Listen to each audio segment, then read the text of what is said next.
why I suppose all of us right here, in and outside of the hall, should patronize her company. Hello, Tracy. Hi, hello. So we're lucky news. Lucky news. Tracy, tell us about it. We'll take it home. We'll take it home. We'll take it home.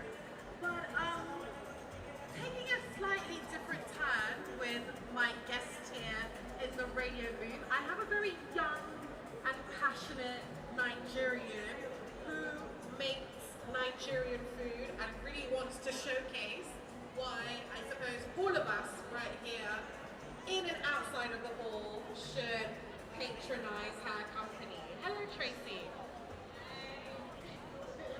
Hi, hello. So we're lucky news. Lucky news. Tracy, tell us about your company and what you do. Okay, so lucky news is a fully owned Nigerian yam processing brand.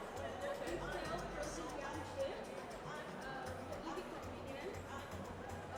These are yam order around that. Frozen yam chips. If you do say so yourself. I do say so myself. Okay. Currently, we're currently exporting to UK. Okay. UK, and we're here today to showcase our yam.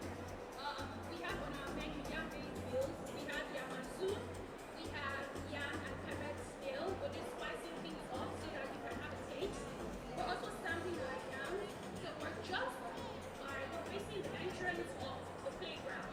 So if you're going to the playground, you're looking for us, you can just stop by our stand and have a taste of our yam. Buy Nigeria. To grow the naira. To grow the naira. All right. With all that yam talk, do you have any discounts or offers going on?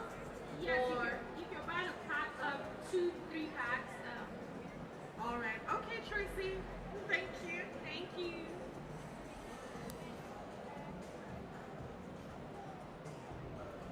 So many. Embedded in our DNA. We'll take it home. We'll take it home. We'll take it home. But taking a slightly different turn with my guest here in the radio booth, I have a very young and passionate Nigerian who makes Nigerian food and really wants to showcase why I suppose